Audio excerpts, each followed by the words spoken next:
Today I'm going to show you how to make these chocolate mud cake muffins. They're keto, low carb, thick and really dense, and they're delicious with cream and berries on top.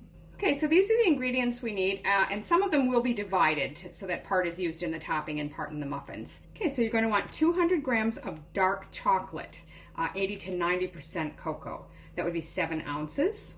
Then you need 175 grams of butter, or 6 ounces. Then we'll need 2 teaspoons of vanilla essence, and that's divided, 6 large eggs, 1 1/3 cups of a heavy whipping cream or a pure cream.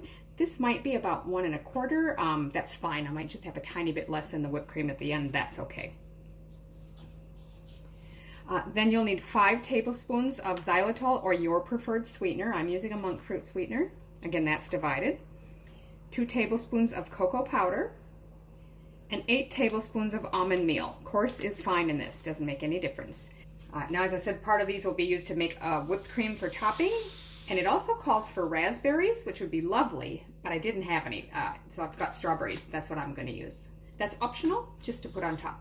Okay, so this recipe can make 24 mini muffins if you like, or 12 regular muffins. So I've got my pan here, and I've already sprayed it. You can use spray or grease it, whatever you want to make it non-stick. I've also got the oven preheating to 170 Celsius or 340 Fahrenheit. Okay, so now I've got a small saucepan over low heat. And what you want to do is start adding your chocolate. And then we're going to add the butter and 1 teaspoon of vanilla. And just start melting those together. Butter and 1 teaspoon of vanilla. Now you just want to keep stirring this regularly until it all melts. It's going to thicken and kind of turn into a ganache. So meanwhile, in a mixing bowl here, I've got the eggs already in there. We're going to add our 1/3 cup of cream and 3 tablespoons of sweetener.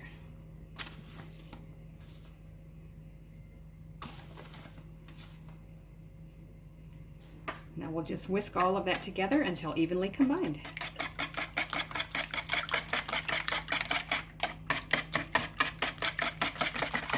Okay, so there you can see that's well mixed. We'll set that aside and get back to our chocolate.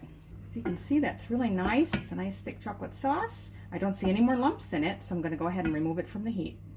Okay, so now we're going to add to that our 2 tablespoons of cocoa powder,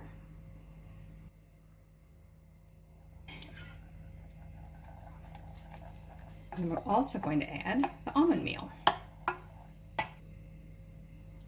Again, that's 8 tablespoons.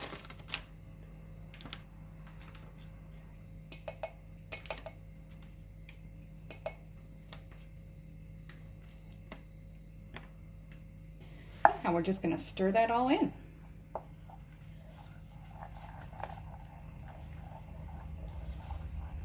Try to make sure you haven't got any lumps or anything in it. Okay, that looks pretty good. Now it says to stir through your egg mixture. And I'm not clear if they mean add the egg to this or this to the egg. I'm going to go the other way because my mixing bowl is a little bit bigger.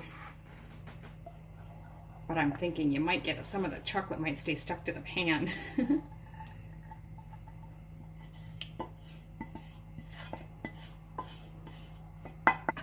I'm just going to mix that really well.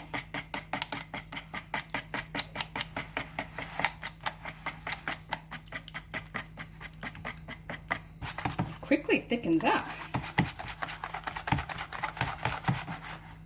Now we're just going to divide that into our muffin pan.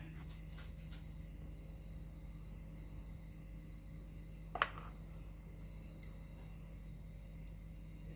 like to go all the way around first to make sure they all get some in there, and then come back and distribute the rest. So as you can see, it just filled them all nicely. Now I'm going to go ahead and pop it in our prepared oven. It's been 15 minutes. Ooh, some of them have little holes in the center there. I'm just going to try sticking this in. If it comes out wet, they're not done, but a little cakey is okay. That's actually pretty dry. I think those are done. So I've just checked several because you can see it's very fudgy in some of those little craters in the middle, but it's not coming out wet. Just a bit cakey in that. So I'm going to let those sit. They have to fully cool before we can make the whipped topping. Okay, the muffins are totally cool now, so we're going to go ahead and make our whipped cream. So I've got just a large bowl here. I'm going to pour the rest of the cream in.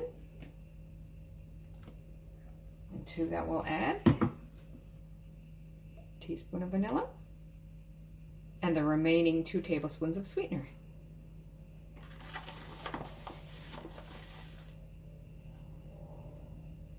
Then you just want to whip that with a hand mixer until stiff peaks form.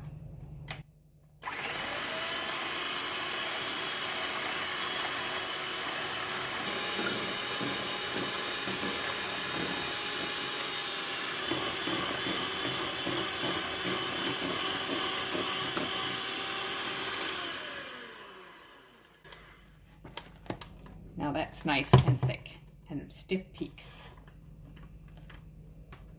So if you raise it up like that, it stays in shape. Now if you've got piping bags, that would be the easiest way to put a little bit of cream in each one.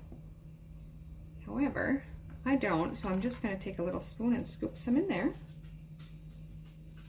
You can put it all over the top or just put a dollop inside the middle center part.